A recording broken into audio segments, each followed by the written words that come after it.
আসলে আমি আর্থিকভাবে কোথাও থেকে কোনো ধরনের টাকা পয়সা এখন পর্যন্ত ১ টাকাও পাইনি। অপরাধ করে অপরাধী এবং অপরাধের সহযোগী কোনো ব্যক্তি দায় থেকে মুক্তি পাবে না। আলোচিত রামশেষ শিশু ধর্ষণ ও হত্যা মামলার আজকের রায় প্রচারের জন্য দিন ধার্য ছিল। এই মামলার যে আসামি সোহেল রানা এবং স্বপ্না খাতুন, এই আসামিদ্বয়ের পক্ষে আমাদের ঢাকা আইনজীবী সমিতির কোনো সদস্য মামলা পরিচালনা করবে না বলে ঘোষণা করে। যেহেতু এই আসামিদের বিরুদ্ধে যে অভিযোগ আনা হয়েছে সেই অভিযোগের বিচার যদি হয় তাহলে এই আসামিদের মৃত্যুদণ্ডের বিধান রয়েছে।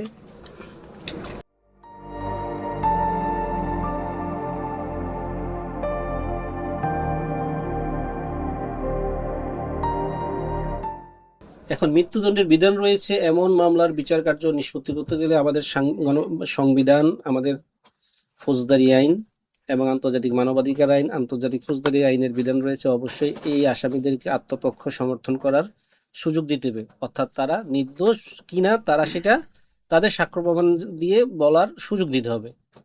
এখন যেহেতু কোনো আইনজীবী নিযুক্ত হয়নি এবং আমাদের দেশের সরকারও এই ধরনের একটি নির্মম হত্যাকাণ্ডের বিচার দ্রুত সময়ের মধ্যে নিষ্পত্তি করার সিদ্ধান্ত গ্রহণ করেছে, সেহেতু সরকারের উপরে সাংবিধানিকভাবে একটা দায়িত্ব পড়ে এই আসামিদেরকে একজন আইনজীবী প্রদান করা। আসামিরা যেন তাদের পক্ষে কোনো বক্তব্য থাকলে এবং তাদের বিরুদ্ধে সরকার যে সাক্ষী উপস্থাপন করবে সে সাক্ষীদেরকে যেন জেরা করতে পারে। তো বাংলাদেশ সরকার আমাকে এই মামলায় স্টেট ডিফেন্স লয়ার হিসেবে আসামিদের পক্ষে নিয়োগ প্রদান করে। আমি গত ১ জুন ২০২৬ থেকে আজকে পর্যন্ত একজন স্টেট ডিফেন্স লয়ার হিসেবে আসামি পক্ষে যা যা করণীয় দরকার সে দায়িত্বটুকু আমি পালন করেছি। যেহেতু এই আসামি মাননীয় মেট্রোপলিটন ম্যাজিস্ট্রেট আদালত ফৌজদারি কার্যবিধির ১৬৪ দ্বারাই নিজেকে জড়াই নিজে অপরাধী হিসেবে স্বীকারোক্তিমূলক জবানবন্দি প্রদান করেছে এবং এই বিচারিক আদালতে মাননীয় ট্রাইব্যুনালেও সে ফৌজদারি কার্যবিধি ৩৪২ ধারার পরীক্ষায় আত্মপক্ষ সমর্থনমূলক বক্তব্য প্রদান দেওয়ার সময় সে বলেছে সে অপরাধী, সে আদালতের কাছে ক্ষমা চায় এবং সে কোনো ছাপাই সাক্ষী অর্থাৎ সে নির্দোষ প্রমাণ করার জন্য কোনো ধরনের ছাপাই সাক্ষী বিজ্ঞ আদালতে উপস্থাপন করবে বলে জানায়নি, করবে না।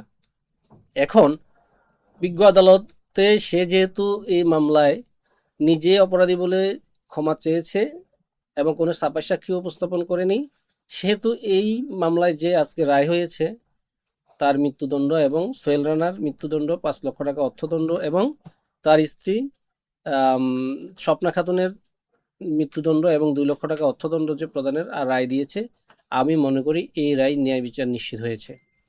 এই রায়ের মাধ্যমে আমাদের দেশের মানুষ একটি বার্তা পাবে, সেটা হচ্ছে অপরাধ করে অপরাধী এবং অপরাধের সহযোগী কোনো ব্যক্তি দায় থেকে মুক্তি পাবে না, তাদেরকে অপরাধের বিচারের মুখোমুখি হতে হবে। আমি এই এই বাংলাদেশের মানুষদেরকে একটি বার্তা দিতে চাই, সেটা হচ্ছে আমি এই মামলার আসামিদ্বয়ের পক্ষে ব্যক্তিগত নিযুক্ত কোনো আইনজীবী নয়, আমি হচ্ছি এই মামলার আসামিদ্বয়ের পক্ষে রাষ্ট্র কর্তৃক নিয়োগকৃত একজন আইনজীবী।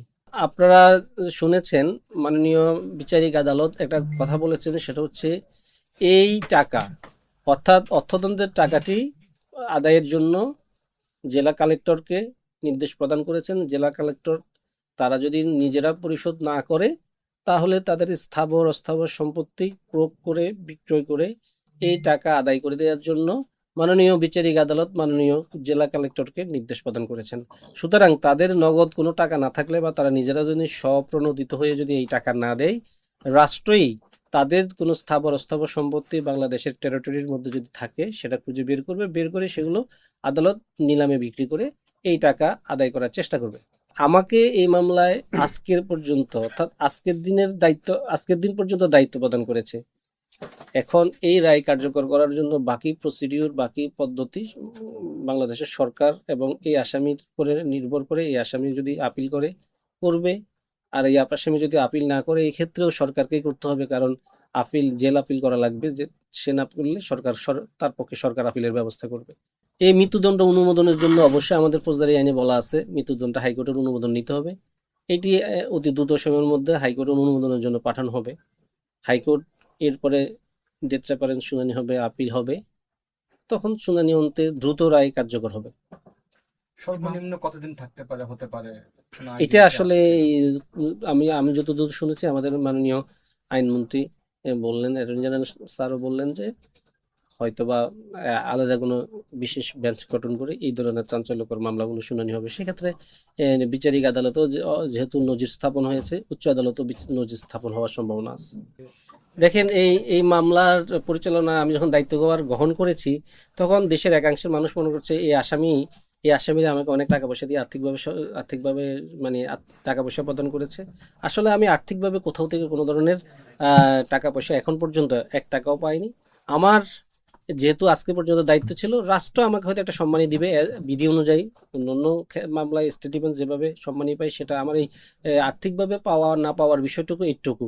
আর এই মামলায় আমার সবচেয়ে বড় বিষয় হচ্ছে, এটা যেহেতু একটা চাঞ্চল্যকর মামলা, এই মামলায় আমি আসলে আমার পরিবার থেকেও তেমন একটা মানে মেন্টালি সাপোর্ট পাইনি। সবাই বিষয়টাকে অসুন্দর দেখছে, সবাই বিষয়টাকে বাংলাদেশের মানুষের মতো আমার সমাজেও, আমার আত্মীয় স্বজনের মধ্যেও আমাকে সবাই আসলে বিষয়টা আহ, মানে ডিসকারেজ করছে।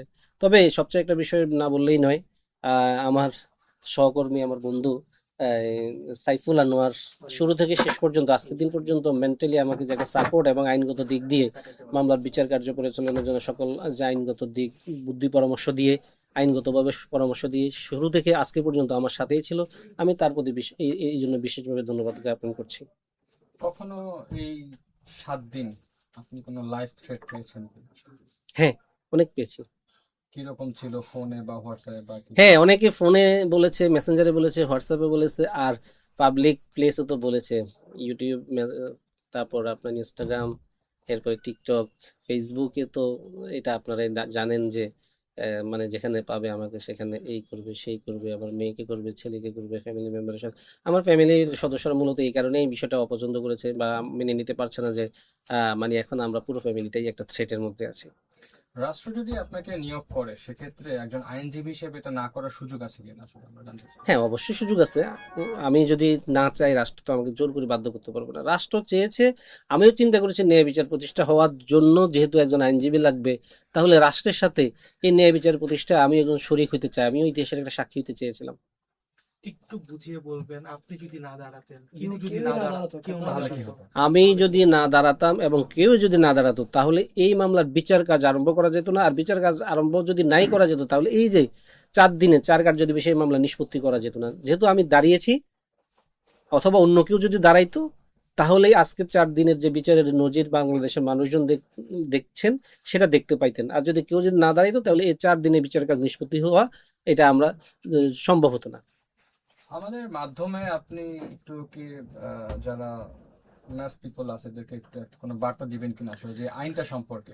আমি আপনাদের মাধ্যমে আমাদের দেশের সকল নাগরিকদের উদ্দেশ্যে বলতে চাই, আসলে আমাদের দেশের ফৌজদারি আইনটাই এমন, আসামিকে একজন আইনজীবী দিতে হয়।